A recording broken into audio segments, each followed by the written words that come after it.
Uma boa noite, que Deus abençoe vocês. Nós estamos aqui para adorar o Senhor, com uma certeza que Deus tem uma palavra para cada coração aqui nesta noite. Nós estamos numa grande festa, a qual nós vamos cumprir as duas ordenanças do Senhor Jesus Cristo, que é o batismo em água e a ceia do Senhor. E queremos trazer uma explicação para este ato, para que todos compreendam que aquilo que nós estamos fazendo está registrado na Bíblia e foi ensinado pelo Senhor Jesus para cumprimento de todos os seus servos que creem no seu nome.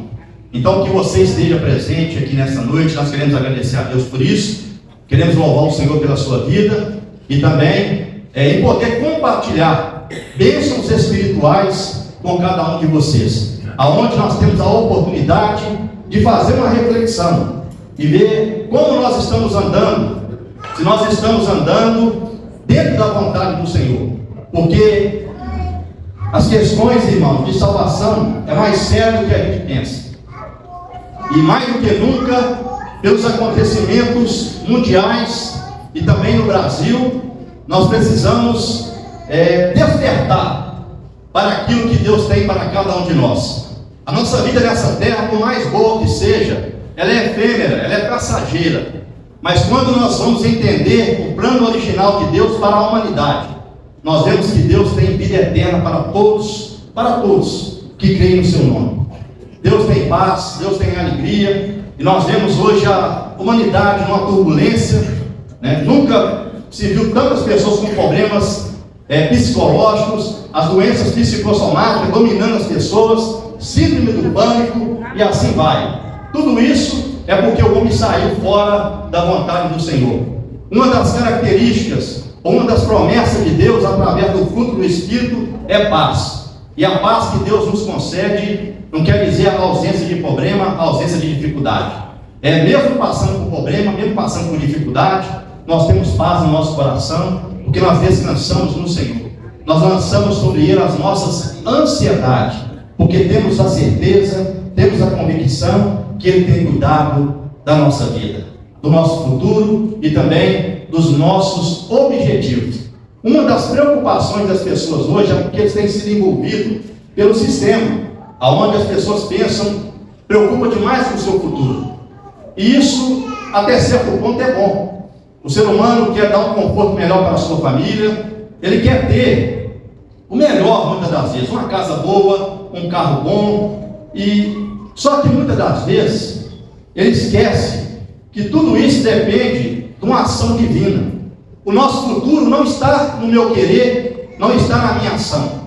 O nosso futuro depende de Deus permitir. Tiago, apóstolo, irmão de Jesus, ele fala isso no seu livro. Ele fala assim: olha, vocês que falam que amanhã vai comprar, vai vender, essa presunção é maligna. Em vez de dizer isso, dizem: se o Senhor permitir, nós vamos comprar, nós vamos vender, nós vamos fazer algo. Porque Tiago sabia muito bem que tudo na nossa vida depende de Deus. Então, as Escrituras estão aí para todas as pessoas lerem. Nós vemos hoje a humanidade crescendo em tantas coisas, mas não conhece Deus, não conhece a palavra do Senhor. E hoje nós temos a Bíblia em 31.173 versículos, inspirada pelo Espírito Santo, em capítulos e em versículos, que nos dá uma melhor compreensão dos atos poderosos do Senhor no Pentateuco, nos livros dos profetas, maiores e menores, e também nos evangelhos, e nas cartas paulinas, e nas cartas dos apóstolos também. Então hoje nós temos um privilégio muito grande de ter a Bíblia no nosso idioma, para poder conhecer melhor a Deus. E isso, nós temos essa oportunidade e podemos louvar o Senhor por isso. Amém? Eu quero pedir a todos que fiquem de pé. Eu já vou entrar na palavra do Senhor para os nossos corações nessa noite. Eu quero pedir aos nossos irmãos que sentam aqui na frente, o presbítero Geraldo e também as nossas irmãs que vão batizar nesta noite. Eu quero ler para a nossa meditação nesta noite aquilo que está registrado no Evangelho de Marcos, capítulo 16, versículo 15 e versículo 16.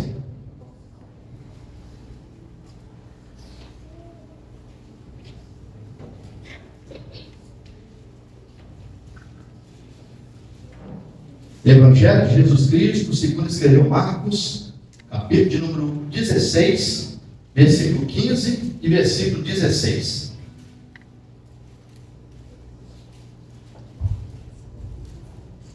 À nossa direita, tá bem?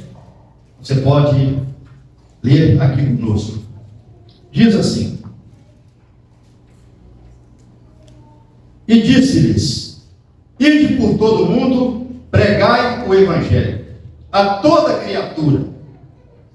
Quem crê e for batizado será salvo, mas quem não crê será condenado.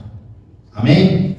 Eu quero fazer uma oração nesta noite pela sua vida, pela sua família, você que está dando a honra de estar conosco aqui nessa noite, que foi convidado. A igreja, a Assembleia de Deus Kairos, ela se sente muito honrada com a sua presença e com a certeza que Deus preparou essa noite para abençoar a sua vida. Eu não sei se você está passando por um momento de enfermidade, um momento de dificuldade. O nosso Deus, Ele está vivo, Ele tem poder para abençoar a sua vida, para curar as suas enfermidades, seja ela de qual nível for. Se o homem não tem solução, Deus, Ele tem solução e Ele tem a última palavra na nossa vida. Amém? Eu falo isso de experiência própria. Deus tem feito maravilhas na minha vida, tem me curado, tem me abençoado, e eu estou ministrando algo que eu tenho recebido da parte do Senhor. Eu uso a palavra do apóstolo João, quando ele subiu no templo e alguém pediu para ele uma esmola. Ele disse assim: olha, não tenho ouro, não tenho prata, mas o que eu tenho te dou. Em nome de Jesus Cristo Nazareno, levanta e anda. Então, feche seus olhos agora e ore comigo. Deus coloca as mãos sobre a sua vida, sobre a sua necessidade, e acalma o teu coração nesta noite, através do teu Espírito Santo. Senhor Todo-Poderoso, neste momento, Pai, eu quero te agradecer por esta oportunidade. Em primeiro lugar, meu Deus, está realizando um batismo do ano 2024. Ainda que tem poucas pessoas, mas nós não queremos batizar apenas por fazer números aqui na tua casa.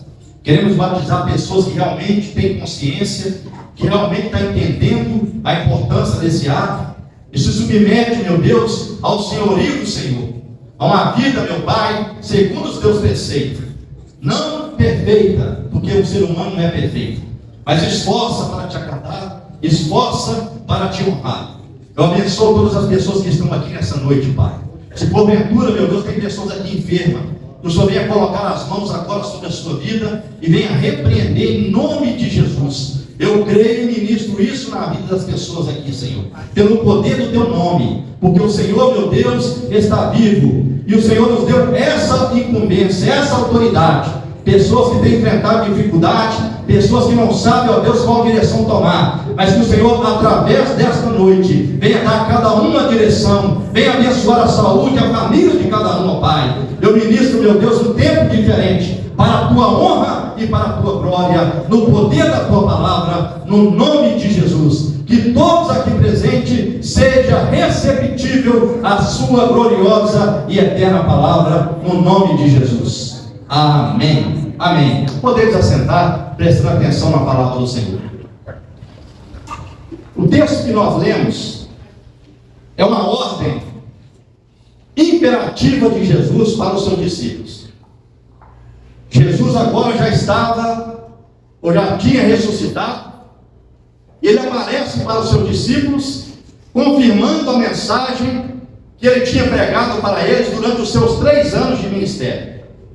A Bíblia fala em Atos dos Apóstolos, capítulo 1, versículo 3, que Jesus ficou aqui com seus discípulos por 40 dias, reafirmando, consolando e dando para eles esta incumbência de pregar o seu evangelho fora dos territórios de Jerusalém. Aonde eles pudessem ir, eles tinham que anunciar esta palavra. Mas, para nós compreendermos o que é o batismo, por que a igreja realiza esse ato, nós temos que entender que, em primeiro lugar, Jesus batizou. Jesus não precisava batizar. Mateus, capítulo 3, versículo 13 até o 17, mostra o momento que Jesus sai da Galileia e vai até aonde João Batista estava no Rio Jordão, batizando as pessoas.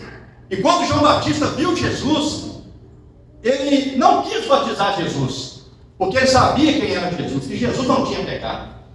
E Jesus não precisava submeter aquele batismo que ele realizava, batismo de arrependimento. Jesus não precisava disso. Mas Jesus disse para ele assim: olha, é necessário que eu faça para que se cumpra toda a justiça de Deus. Jesus estava ali se identificando com a humanidade e também dando início ao seu ministério terreno de 3 anos, que durou aqui nessa terra. Jesus estava com 30 anos de idade quando ele fez esse ato. E ali foi uma coisa gloriosa, porque quando João Batista desce Jesus nas águas, em primeiro lugar, eles veem uma pomba descendo do céu sobre Jesus. E a voz dizendo para eles ali, eles escutaram: este é meu filho amado, em quem tenho me comprazido. E Jesus então sai da água e começa seu ministério. O ministério de cura, o ministério de libertação, o ministério que trazia esperança para aquele povo tão sofrido que estava debaixo de um jugo romano. Quem conhece a Bíblia no seu contexto histórico, sabe o contexto que Jesus nasceu. Um contexto turbulento, um contexto que as pessoas não tinham liberdade. E havia uma revolta muito grande no coração dos judeus, porque eles não tinham liberdade, eles não podiam fazer nada se o Império Romano não permitisse que isso acontecesse. Então eles esperavam um Messias político, um homem que viria num cavalo branco, que viria dominar Roma e viria reinar com eles. Eles não compreenderam as profecias com relação à pessoa de Jesus. Quando Jesus nasce, nós temos que entender que ali estava cumprindo Gênesis 3, capítulo 15. A semente da mulher estava nascendo para pisar a cabeça da serpente. Ali estava surgindo uma luz para a humanidade. Uma humanidade que estava até então recebendo parte da promessa de Deus. Mas ali estava cumprindo a plenitude dos tempos que Jesus iria para trazer esperança, trazer salvação, trazer cura, trazer uma direção para as pessoas. E Jesus, ele passou por todas as partes de Jerusalém: Judéia, Samaria, Tiro, Sidom. Ele passou por várias partes, até fora, né? Sidom e Tiro eram outras localidades, eram divisas com Israel. Mas Jesus teve, irmãos, nesses lugares, Cafarnaum, Jesus trouxe ali tantas expectativas, tantos milagres. Em Cafarnaum nós lembramos da filha de Jairo.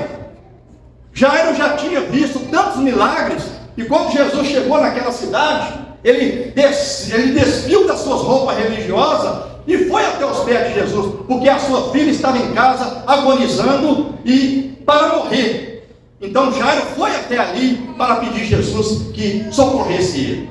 E o mais interessante, irmãos, Marcos registra isso no capítulo 5, do versículo 1 em diante, que Jesus foi lá, que Jesus atendeu a Jairo. Mas nesse caminhar, uma mulher foi curada, uma mulher que sofria, a Bíblia fala, 12 anos de um fluxo de sangue. E o problema não era só a enfermidade, era questão também cultural. Uma mulher que na visão de muitas pessoas ali era amaldiçoada, não tinha direito de receber a bênção de Deus. Mas Jesus, ele veio para quebrar paradigma, ele veio para mostrar a verdade, ele veio para trazer a misericórdia, ele veio para trazer o amor. E esta mulher, pelo ato de fé, tocou na orla de Jesus e ficou curada do seu mal. Mas quando termina isso, no capítulo 5 de Marcos, no versículo 34, Jesus continua andando com Jairo.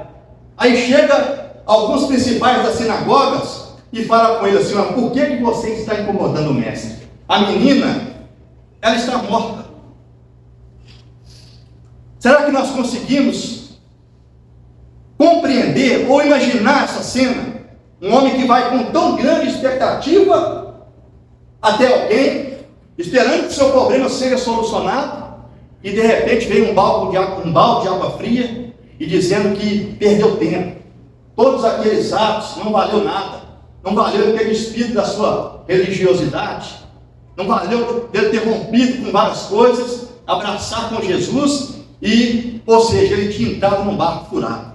Mas Jesus olha para Jairo e fala assim: não temas, crê somente. Aqui eu aprendo uma coisa muito interessante. essas pessoas não estavam mentindo. Essas pessoas estavam falando a verdade. Mas só que eles não compreendiam quem estava ali era o Filho de Deus. Era o próprio Emanuel, que significa Deus conosco.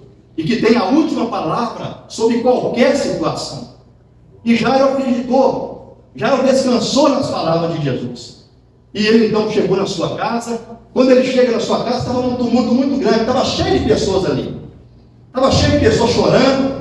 E quando Jesus falou: por que vocês estão chorando? A menina não está morta, ela dorme. Eles começaram a rir de Jesus. Jesus então pede para todos saírem, ficando só ele, os seus discípulos e o pai e a mãe da menina. E ele fala uma palavra importante: Talita cumi, que significa: menina, a ti te digo, levanta-te. E a menina levantou. E ele mandou que lhe desse de comer. Então Jairo viu que valeu acreditar e descansar nas palavras de Jesus. Eu quero dizer para você nesta noite: tem muitas pessoas que acreditam em tudo e menos naquilo que Deus diz. As pessoas estão embriagadas de crença. Nós temos que pedir a Deus discernimento para crer naquilo que é verdade e não crer naquilo que não é verdade. Porque desde que o pecado entrou no mundo, a verdade e a mentira andam junto. E nós estamos aí bombardeados com tantas informações que muitas das vezes, se nós não tivermos discernimento, nós absorvemos essas coisas que vai nos levar para longe de Deus, que vai fazer com que nós sofremos mais ainda, porque nós não vamos receber o socorro do Senhor. A Bíblia fala que Deus é o nosso refúgio, no Salmo 46, é o nosso socorro presente na hora da angústia, pelo que nós não temeremos. Deus está disposto a socorrer a humanidade. E ali, Jesus começou a trazer alento para aquele povo que estava sofrendo com o Império Romano. Mas chegou um momento que Jesus agora ia ser crucificado. Nós temos que entender isso nos finais dos Evangelhos. Mateus, capítulo 27, os versículos finais mostram para nós o momento da crucificação de Jesus. Marcos também, no capítulo número 15, nos versículos finais, ele relata sobre a crucificação de Jesus. Marcos, ou seja, Lucas também, no capítulo número 23, no final dos versículos, ele também relata sobre a crucificação de Jesus. O apóstolo João, o apóstolo Amor, no seu capítulo de número 19, ele também relata sobre a crucificação de Jesus. Por que os escritores relataram isso? Se nós fizermos uma análise bem criteriosa sobre os escritos de Mateus, sobre os escritos de Marcos, sobre os escritos de Lucas, sobre os escritos de João, nós vamos ver que eles se completam, que eles detalharam algo que o outro não detalhou. Por quê? Porque cada um escreveu o seu evangelho para um povo diferente. Mateus, ele escreve o seu evangelho para os judeus, e ali ele aborda questões que os judeus compreendiam. Marcos escreve o seu evangelho, irmãos, para os romanos. Ele então escreve uma linguagem que os romanos compreendiam. Lucas escreve o seu evangelho para os gregos. E ele relata algo que os gregos compreendiam sobre a crucificação. Porque Lucas, ele era médico. Ele então fala algo ali com propriedade dos sintomas que a crucificação causava nas pessoas que eram submetidas a ela. João, ele já não escreve o seu evangelho para um povo específico. Ele escreve o evangelho de forma universal. Aonde a sua palavra chegasse, que recebesse a mensagem da cruz, a mensagem de salvação. Mas se nós analisarmos, Deus, a crucificação era algo terrível. A crucificação era a pena máxima que alguém poderia submeter. Só era crucificado, primeiro, bandido de alta periculosidade, rebeldes contra o Império Romano, ou pessoas que causavam algo terrível ali naquela localidade. Só submetia à crucificação pessoas desse nível. E o nosso Jesus, que trouxe paz, que trouxe esperança, que trouxe amor, que trouxe misericórdia, agora estava sendo crucificado. A primeira coisa que nós temos que aprender aqui nesta noite é que o julgamento de Jesus foi um julgamento totalmente forjado pelas autoridades religiosas daquela época. Existia ali o sinédrio composto de fariseus, saduceus, os anciões, a cúpula religiosa da época, que interpretava a lei de Moisés segundo o seu próprio entendimento. A religião estava corrompida. E quando Jesus chegou com a sua mensagem de amor, com a sua mensagem de esperança, ele estava chamando esse povo de volta para a sua palavra, que eles compreendessem o que Moisés disse, o que estava escrito na palavra dos profetas. Ele estava chamando esses homens para rever a sua forma de interpretar as escrituras. Mas infelizmente, por inveja, eles forçaram as autoridades romanas a crucificar Jesus. Em primeiro lugar, eu quero que você entenda que os judeus não tinham autoridade para crucificar ninguém. Isso só podia ser determinado por Roma.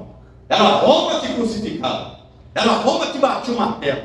Então, levaram Jesus até Pilatos, que era o governador da Galileia. E uma coisa que me chama a atenção, irmãos, Pilatos, na hora que recebe Jesus, ele observa que Jesus estava sendo levado até ele por inveja, por alguma coisa fora, que Jesus não devia nada. Resumindo, Jesus não devia nada. Mas Pilatos, para agradar os judeus, mandou Jesus ser crucificado. Então, irmãos, ali começou a tristeza. Jesus recebe uma roupa, ele fica despido, ele recebe bofetada na cara, ele recebe cuspe na sua cara, ele recebe uma coroa de espinho, ele é açoitado com um azorrague romano, um chicote que tinha nas suas pontas chumbo com osso, e ali as pessoas recebiam 40 menos 1, ou seja, batia e quando chegava próximo aos 40 voltava em 1 novamente. As pessoas que eram submetidas ao azorrague, ali eles eram chicoteados, aquele chumbo e aquele osso batia nas costas de Jesus, dilacerava as suas costas, arrancava a sua carne. Chegava as pessoas que apanhavam com a azorrague, os seus pulmões ficavam até expostos. Mas Jesus submeteu a isso, sem dever nada. Jesus submeteu a humilhação, sem dever nada. E se nós olharmos cada um dos escritores, dos evangelistas, eles vão dizer algo, irmãos, que vai nos chamar a atenção. Tentaram dar Jesus, ou seja, fel, e ele não bebeu. Tentaram molhar a sua esponja no vinagre, ele não bebeu. Porque tudo isso era algo alucinante. Mas ali estava se cumprindo a profecia de Isaías capítulo 53, versículo 4 até o 9. Verdadeiramente, ele levou sobre si as nossas dores e as nossas enfermidades. O castigo que nos traz a paz estava sobre ele, e pelas suas feridas nós fomos sarados. Bendito é o nome do Senhor. Ele foi levado como ovelha muda perante os seus tosqueadores. Ele não abriu a sua boca. Ele não abriu a sua boca. O que me chama a atenção, se você for ler Mateus capítulo 26, ou seja, 27, você vai ver que Pilatos disse assim: olha, você não me responde o que eu te pergunto? E Jesus ficou calado. E ele disse: você não sabe que eu tenho poder para te soltar e para te prender? E Jesus falou com ele assim: nenhum poder se você teria sobre mim, se do céu não fosse te dado. Mas o que eu quero que você entenda, que toda essa injustiça que Jesus sofreu na crucificação, tudo isso fazia parte do plano de Deus para resgatar a humanidade, para dar às pessoas a oportunidade de receber o perdão dos seus pecados. Hoje nós temos essa oportunidade. Hoje nós temos a oportunidade de ser perdoado de verdade, porque Jesus morreu na cruz em nosso lugar. Ali ele estava sendo oferecido como sacrifício em meu e em seu lugar. Mas o que me chama a atenção, irmãos, foi que Jesus, ele não ficou ali naquele túmulo. Ao terceiro dia, ele ressuscitou. Ele ressuscitou. Se nós lermos Mateus capítulo 28, a partir do versículo 1, você vai ver ali os relatos de Mateus sobre a ressurreição. Se você ler Marcos capítulo 16, você também vai ver os relatos de Marcos para os romanos sobre a ressurreição. Se você ler Lucas capítulo 24, você também vai ver Lucas escrevendo para os gregos sobre a ressurreição. João capítulo 20, você também vai ver Jesus falando, João falando sobre a ressurreição e os impactos disso na vida dos discípulos. Porque Jesus, quando ele esteve nesse ministério de 3 anos, ele já havia falado isso para o seu discípulo. Muitas das vezes, irmãos, os discípulos estavam eufóricos, vendo cura, vendo libertação, vendo transformação, mas Jesus disse para eles: olha, isso uma hora vai acabar. Daqui a pouco eu vou ser entregue nas mãos dos pecadores, eu vou ser crucificado, eu vou morrer, mas tem uma coisa, eu vou ressuscitar ao 3º dia. Mas essa mensagem ainda, eles não compreendiam isso, estava longe da imaginação dos discípulos, estava longe. Mas quando aconteceu isso, se nós lermos ali, quando Jesus ele institui a ceia, aí eu quero pegar o Evangelho de Lucas, no capítulo 22, a partir do versículo 7, né, até o versículo 20, Jesus manda eles ir até lá em Jerusalém. Estava chegando a hora, e ali ele dá um sinal para eles: olha, no meio daquela multidão, vocês vão encontrar um homem carregando um cântaro d'água, segui ele até onde ele estiver. Seguir até onde ele estiver. E fala com ele assim: ó, o mestre manda você emprestar para ele o cenáculo, porque ele vai preparar a Páscoa com os seus discípulos. E ali, irmãos, aconteceu tudo. Jesus já anunciou que Judas ia trair ele. Jesus já anunciou que na hora que ele fosse preso, que na hora mais difícil da sua vida, os seus discípulos não iam abandonar. E Pedro disse para Jesus: Senhor, eu não te abandono. E Jesus fala para ele: olha, antes que o galo canta 3 vezes, você vai me negar que me conhece. E isso aconteceu lá na frente. Mas quando Jesus agora ressuscita e aparece para eles, como eu disse no começo, fica por espaço de 40 dias, Jesus reafirma a sua mensagem. Jesus traz ali uma convicção muito grande na vida deles. Por quê? Eu quero que você entenda qual que é o benefício para a humanidade da ressurreição de Jesus. Se Jesus hoje tivesse morrido e não tivesse ressuscitado, não valia a pena nós estarmos aqui nessa noite, ouvindo louvores, ouvindo uma pregação, recebendo oração. Tudo isso seria vão. Nós temos grandes pessoas hoje. Eu quero ter muito cuidado em falar isso aqui, irmãos. Não é como se diz, fundamentalismo religioso, tá? Mas nós temos que mostrar a nossa diferença. O budismo hoje é uma das grandes religiões do mundo. O Islã é uma grande religião. Quem é o pilar do budismo? Gautama é o pilar, é um príncipe indiano que deixou toda a sua fortuna e viveu na miséria para trazer um benefício para as pessoas da sua época. E esse homem foi endeusado pelo seu lado. E o budismo hoje é seguido por muitas pessoas. Só se você for lá na Índia, aonde está enterrado Gautama, você vai ver escrito lá: eis aqui os restos mortais de Gautama. Se você também, o Islã é uma grande religião no mundo todo, principalmente na Ásia, principalmente, meus queridos, na Europa, né? Algumas partes da África. O Islã é muito forte naquelas regiões. E quem que é o pilar do Islã? É Maomé, é o profeta, né? Alá é o Deus e Maomé é o profeta. E o livro sagrado deles é o Alcorão. Só que se nós lermos o Alcorão, você vai ver que muitas coisas compiladas vêm da palavra do Senhor. Muita coisa vem da Bíblia Sagrada. Mas aonde está Maomé? Maomé está sepultado lá em Medina, na Arábia Saudita, a cidade de Medina. Nós vemos as pessoas que seguem o Islã, eles têm que ir uma vez na vida lá em Medina, fazer a peregrinação para cumprir um ato religioso. Mas lá em Medina está o resto mortais de Maomé. Hoje o Espiritismo também tem muitos seguidores. O Espiritismo de mesa branca. E um dos fundadores do Espiritismo de mesa branca, do kardecismo, é Allan Kardec. Esse homem falava 8 idiomas. Foi um dos codificadores do Espiritismo na face da terra. E ele tem milhares de seguidores hoje pelo mundo todo. Mas Allan Kardec está enterrado em Lyon, na França. Se nós formos em Lyon, na França, nós vamos ver lá os restos mortais de Allan Kardec, fundador do Espiritismo de mesa branca. Mas eu louvo a Deus nesta noite, porque a nossa fé, ela tem um diferencial. Se nós formos em Jerusalém, lá na rocha, no sepulcro da rocha, nós vamos ver lá aberto e escrito lá: Ele não está aqui, porque Ele já ressuscitou.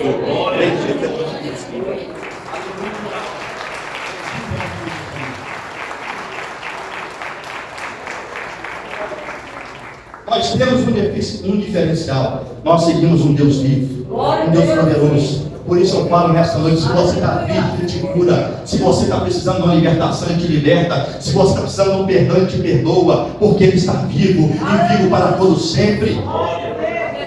E Ele ficou por 40 dias com os seus discípulos. Ele comeu peixe, Ele comeu pão. Aleluia! E uma coisa interessante, Ele falou assim: olha, vocês agora têm uma incumbência muito grande, levar a minha mensagem para outras nações, mas tem uma coisa: fica na cidade de Jerusalém, até que do alto vocês sejam revestidos de poder. Lucas capítulo 24 mostra esse momento que Ele sai e vai para o cenáculo. E Atos dos Apóstolos capítulo 1, a partir do versículo 3 até o 8, nós vemos eles lá no cenáculo, orando e buscando a presença do Senhor. E de repente, Jesus agora é levado para o céu. E eles começam a olhar para cima. E Jesus subindo, sendo assunto ao céu. E de repente aparecem ali 2 anjos e fala com eles assim: por que vocês estão olhando para cima? Esse mesmo Jesus que subiu para cima, Ele vai voltar algum dia. Bendito é o nome do Senhor. Aleluia. Essa é a nossa esperança. Bendito é o nome do Senhor. Por quê? Porque foi prometida por Jesus e depois foi prometida pelos anjos. E os discípulos que vivenciaram isso também proclamaram essa palavra para os seus ouvintes, aonde o Evangelho chegou. Agora nós vemos o ato do batismo. Por quê, irmãos? Nós vemos que nos Evangelhos nós não vemos muito referência sobre o batismo, a não ser João capítulo 4, versículo 1 e 2, aonde os discípulos de Jesus batizavam mais discípulos do que os de João. Os fariseus observavam isso. Mas eles batizavam quem? Era quem cresce na sua palavra. Não era qualquer tipo de pessoa que era batizado. Nós vemos no livro de Atos dos Apóstolos uma referência mais ampla sobre o batismo. Por quê? Porque ali a igreja já estava sendo instituída como instituição, como organização. Até então o povo não estava reunido, não estava organizado como igreja. A partir do derramamento do Espírito Santo, aonde almas começou a se render aos pés do Senhor, nós vemos a igreja se organizando. Tiago era o grande apóstolo, líder da igreja. Pedro era o protagonista, era o pastor que estava iniciando a mensagem. E muitas pessoas estavam convertendo ao Evangelho. Mas aonde está o batismo? Dentro desse livro. Em primeiro lugar, irmãos, eu quero registrar em Atos capítulo número 8. Atos capítulo número 8 mostra para nós 4 eventos de batismo. Quantos eventos? 4 eventos de batismo. Primeiro, o Evangelho chega até Samaria. Muitos samaritanos receberam o Evangelho, porque o Evangelho agora estava em todos os lugares, estava em outras fronteiras. E os discípulos do apóstolo estavam sendo perseguidos, foi para a terra de Samaria, pregando o Evangelho. Jesus curava, Jesus libertava, e muitas pessoas se entregavam para Cristo. E ali nós vemos os samaritanos se submetendo ao batismo. E depois, um homem chamado Simão Mago, um homem que era dado à arte mágica, que enganava muitas pessoas na sua época, porque eles achavam que Simão Mago era um homem importante, uma personagem importante. Mas esse homem, quando vê o Evangelho através da vida de Filipe, esse homem crê. E ele larga agora seus livros de mágica e começa a andar com os discípulos. E agora ele desce as águas e ele recebe o batismo também. Também, meus queridos, nós vemos lá no final o batismo do eunuco da rainha de Candace, um homem que veio da sua terra para adoração em Jerusalém. E agora ele está lendo a Bíblia, e o Espírito Santo manda Filipe chegar até o carro onde ele estava. E Filipe chega perto dele. E Filipe pergunta para ele: olha, você entende o que você lê? E ele fala: como eu entenderei se ninguém me explicar? E a escritura que ele estava lendo era Isaías capítulo 53. Estava falando da crucificação, estava falando do sofrimento de Jesus. E ele pergunta para Filipe: ele está falando dele ou de outra pessoa? E a Bíblia nos mostra bem claro que Filipe, naquela escritura, começou a anunciar para ele Jesus. E depois que ele recebeu Cristo no seu coração, ele viu água. Ele disse: eu quero batizar. E Filipe disse: é lícito, se você crê de todo o seu coração. E eles desceram as águas e Filipe batizou o eunuco da rainha de Candace. Bendito é o nome do Senhor. Atos dos Apóstolos, capítulo 9, principalmente o versículo 18. Paulo, Saulo, perseguidor da igreja, agora já tinha caído do cavalo, agora já tinha encontrado Jesus no caminho de Damasco, e agora estava cego, num lugar escondido. Mas o Senhor conhece o coração do homem. O Senhor é um Deus de oportunidade. A Bíblia fala para mim e para você que está aqui hoje: Deus não leva em conta o nosso tempo de ignorância, mas anuncia para todos que haja arrependimento, que haja uma volta verdadeira para Ele. Aleluia! E Deus estava dando a Paulo a oportunidade de voltar para ele. Deus manda Ananias ir lá na rua chamada direita e chamar para um homem chamado Saulo, que ele estava orando. E quando Ananias chega naquele lugar, ele encontra Paulo. Ele fala: olha, o Senhor Jesus, a qual eu sirvo, mandou que você voltasse a enxergar. E ele então ora para Paulo e ele volta a enxergar novamente. E depois disso, Ananias batiza Paulo. Bendito é o nome do Senhor. Atos dos Apóstolos, capítulo 9, versículo 18. Depois, nós vemos Atos dos Apóstolos, capítulo 10. A história de Cornélio, um centurião romano, um homem que fazia esmola, um homem que gostava de ajudar as pessoas, mas que recebeu a visita de um anjo na sua casa. E falou com ele assim: Cornélio, as suas esmolas e as suas orações têm subido diante de Deus para a memória sua. Manda homens até Jope. Lá tem um homem chamado Simão. Ele está perto da casa de Simão, o curtidor. Ele te falará palavras que você deve ouvir. E ele imediatamente, sabendo que aquela mensagem era do céu para o seu coração, ele manda os seus servos ir lá aonde Simão estava para ouvir a sua palavra. E aqui eu quero abrir um adendo bem rápido. Tem pessoas que ouvem uma mensagem que pode mudar a sua vida, mas infelizmente, por falta de discernimento, ele não entende que isso é do céu, ele deixa de acreditar nessa palavra e deixa de ser abençoado. Deus não estava obrigando Cornélio a ouvir sua mensagem. Eu quero que você entenda isso aqui nessa noite. Deus estava dando a Cornélio a oportunidade de ouvir a sua palavra. E mais do que imediato, esse homem mandou os seus criados ir atrás de Pedro para ouvir o que da parte de Deus era transmitido através da vida de Pedro. Tanto é que quando Pedro chega lá, porque Deus trabalhou nessa história, aqui tem um contexto cultural que eu não vou dizer isso para encurtar a mensagem, mas quando Cornélio chega lá, quando Pedro chega na casa de Cornélio, Cornélio já estava lá com seus familiares, com seus amigos, e ele fala com Pedro assim: olha, nós todos estamos aqui para ouvir da tua boca o que de Deus vai ser nos dado nessa noite. Aleluia. E quando Pedro começa a pregar a palavra, eles recebem um batismo com o Espírito Santo. Pedro, meus irmãos, teve uma experiência tremenda naquela noite, porque nem ele imaginava o que ia acontecer ali.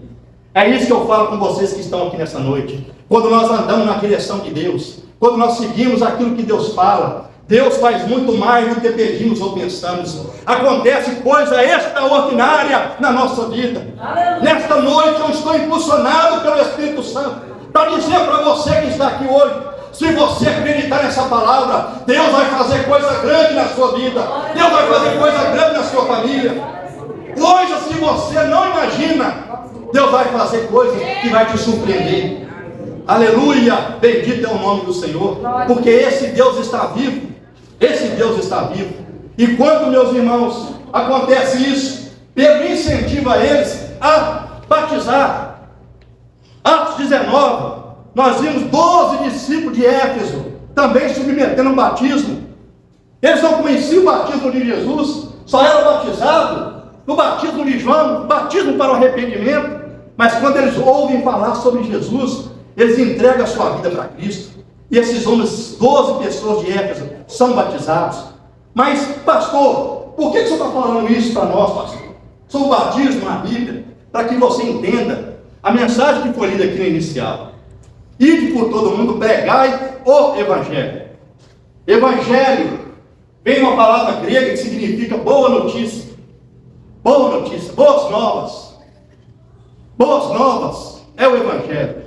Mas só que não é uma boa notícia qualquer. É boa notícia de salvação. É boa notícia de salvação. E agora, quando eles recebem isso, depois de crer, o ato subsequente após crer é batizado. É batizado. É entendendo o que significa isso.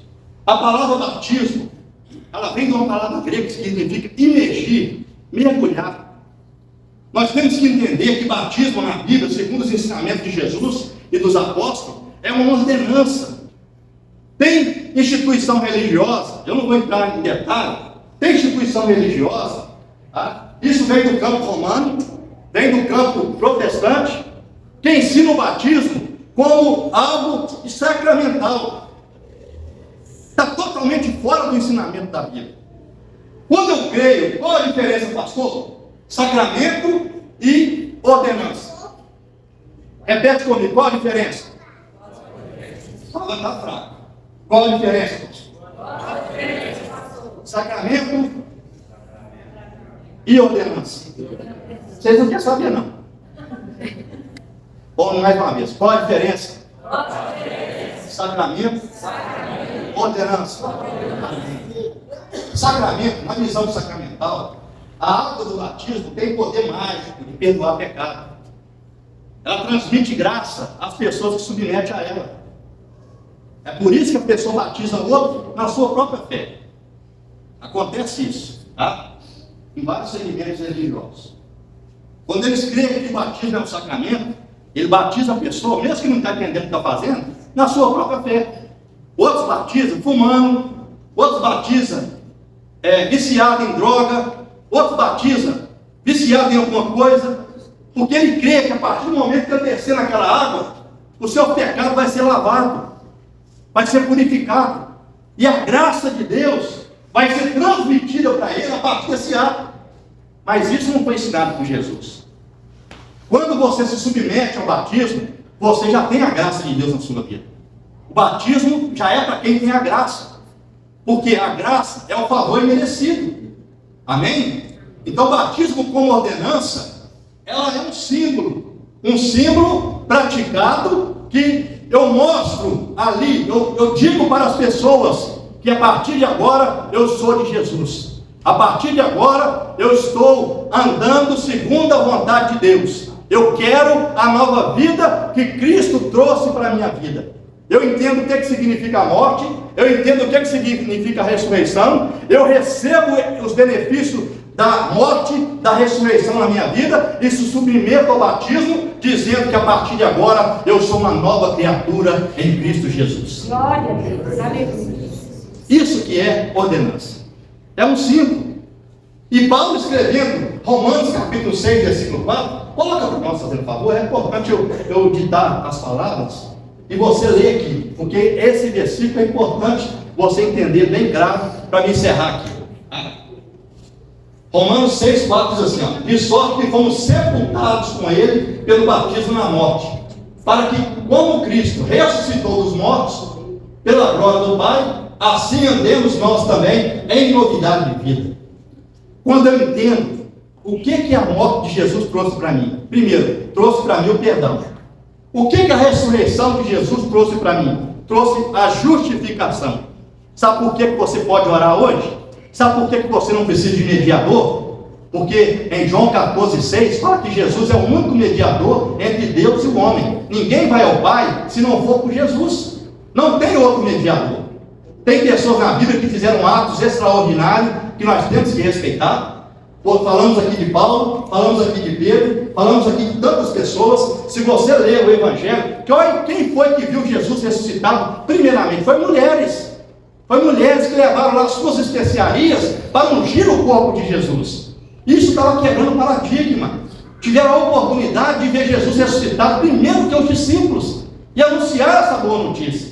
Então, a justificação te dá a oportunidade de aproximar de Deus pela fé. como está em Romanos capítulo 5, versículo 1, que fala assim, olha, sendo, pois, justificados pela fé, temos paz com Deus, e temos a entrada pela fé a esta graça, na qual estamos firmes e nos gloriamos em Cristo. Então, a justificação te dá essa oportunidade de você ter um relacionamento com Deus, porque até que Jesus viesse morrer e ressuscitar, o véu do templo estava rasgado, tinha lá uma parede de separação, o homem tinha que chegar até a Deus através do sacerdote, através do sumo sacerdote, homens falhos aqui na terra, tinha um tabernáculo separando essa comunhão, separando essa oportunidade. Mas depois que Jesus disse ali, Pai, está consumado, nas tuas mãos eu entrego o meu Espírito, o véu do templo se rasgou e hoje nós temos livre acesso até a presença de Deus. Hoje, pela fé, nós somos justificados na presença do Senhor. Outra coisa importante, irmãos, é o que está em 2 Coríntios capítulo 5, versículo 21. Chama uma troca que Jesus fez com nós. Só que essa troca foi ruim demais para Jesus, viu? Foi boa só para nós. Para Jesus foi ruim. Diz a Bíblia que ele se fez pecado por nós, para que nós fossemos feitos justiça de Deus, para andar em novidade de vida. Irmãos, essa palavra é muito forte. Ele se fez pecado por nós, para que nós fossemos feitos justiça de Deus e andássemos em novidade de vida. Então, quando eu entendo o que é o batismo, que é uma identificação com Cristo, na hora que eles descerem, mergulharem na água ali, eles estão sepultando a sua vida para uma velha vida e ressurgindo para uma nova vida, segundo os ensinamentos de Cristo. Eles prometem esforçar para andar segundo o ensinamento de Cristo, andar em novidade de vida. E para mim encerrar aqui, para nós iniciarmos o ato do batismo, eu quero dizer uma coisa para vocês aqui. Infelizmente, muitas pessoas religiosas, eu falei aqui, eu estou apenas defendendo algo concreto, tá? Eu estou defendendo algo concreto. Eu falei aqui de várias religiões, cada um segue o que quiser. Quem quer seguir homem morto, Deus abençoe a vida dele. Mas eu quero seguir um Deus vivo. Eu quero continuar andando, seguindo um Deus vivo, um Deus poderoso. Amém? Então, irmãos, muita gente vai continuar seguindo Deus morto. Vai continuar. Mas não vai fazer diferença nenhuma na sua vida. Mas naqueles que realmente entregam a sua vida para Cristo, tem uma diferença. Então, eu quero que você entenda isso aqui hoje. Infelizmente, muitas pessoas religiosas, tá? Até mesmo no protestantismo, não entendem o que significa perdão, não entendem o que significa justificação, não entendem o que significa batismo em água. Não entende. Por quê? Quando eu entendo os benefícios da morte, da ressurreição e do batismo, eu tenho um reflexo na minha vida, e isso reflete na vida das pessoas. O amor de Deus está no meu coração.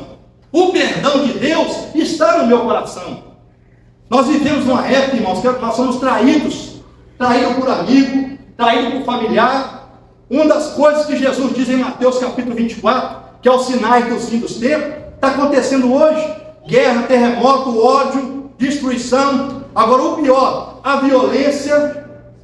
O pior, pai contra filho, filho contra pai. O amor de muitos estão esfriando. Isso já foi profetizado por Jesus há mais de 2000 anos atrás. E ainda hoje está em evidência. Mas quando eu se submeto a andar em novidade de vida, se cumpre na minha vida o que está escrito em 2 Coríntios capítulo 5, versículo 17. Aquele que está em Cristo, nova criatura é. As coisas velhas se passaram, eis que tudo se fez novo. Tem muita gente que não entende isso, que fala assim, olha, a pessoa fez isso, fez aquilo, agora está na igreja, é um comedor de arroz e feijão e está dizendo que é salvo. Eu quero te dizer uma coisa, nós somos salvos não é pelos nossos méritos, nós somos salvos é pelos méritos de Cristo. Glória a Deus, aleluia. É isso que a Bíblia diz. Isaías fala que a nossa justiça são como trapo de imundície. Não adianta você fazer caridade, não adianta você ajudar as pessoas, se não estiver guardado dentro da Bíblia Sagrada. Mas se você colocar a fé em primeiro lugar, receber a justificação, o perdão de Deus, aí sim, os seus atos vão ser válidos diante de Deus. Porque ninguém vai poder chegar perto do Senhor no final e dizer assim: ô Jesus, eu quero esse pedaço do céu aqui, porque eu fiz muita caridade lá na terra.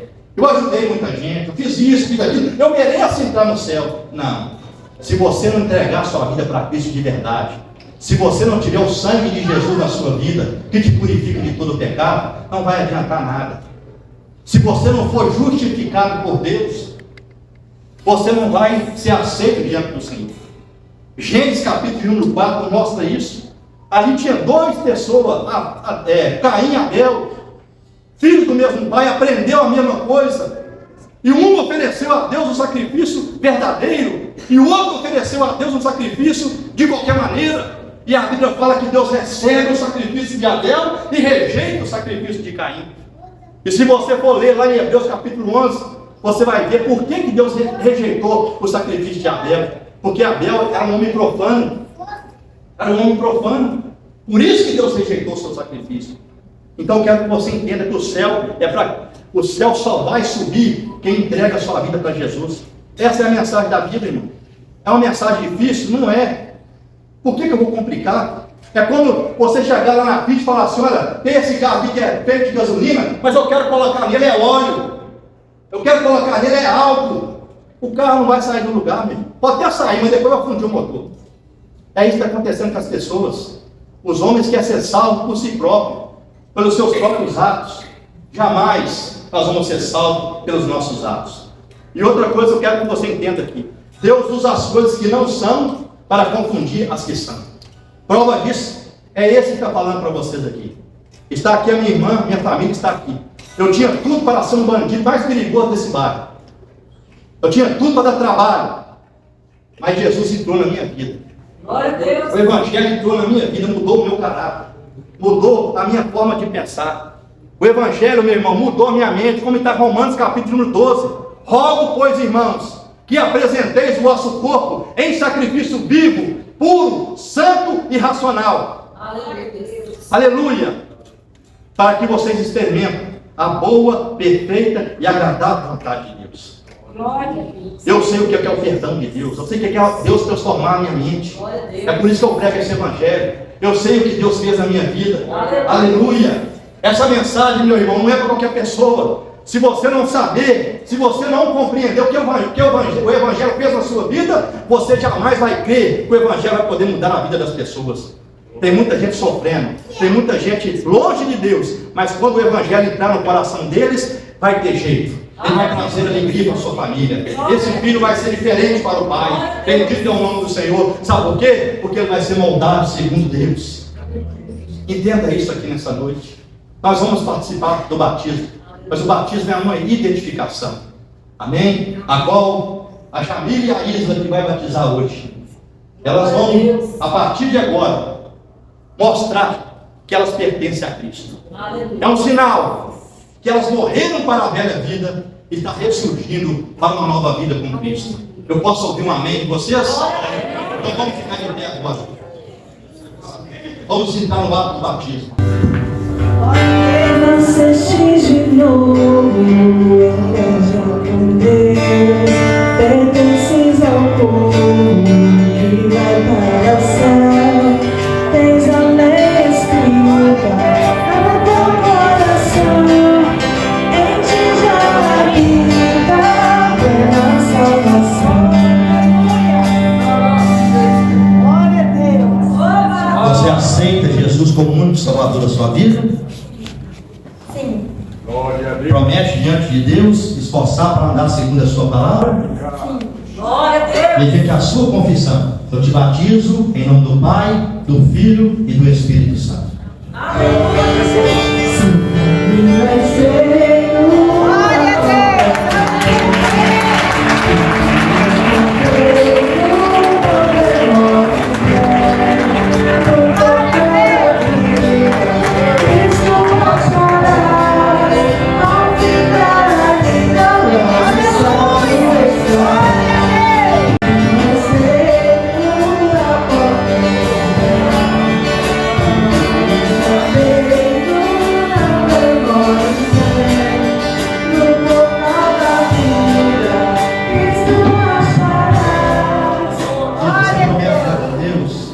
aceitar Jesus como Salvador? Glória a Deus. Sim.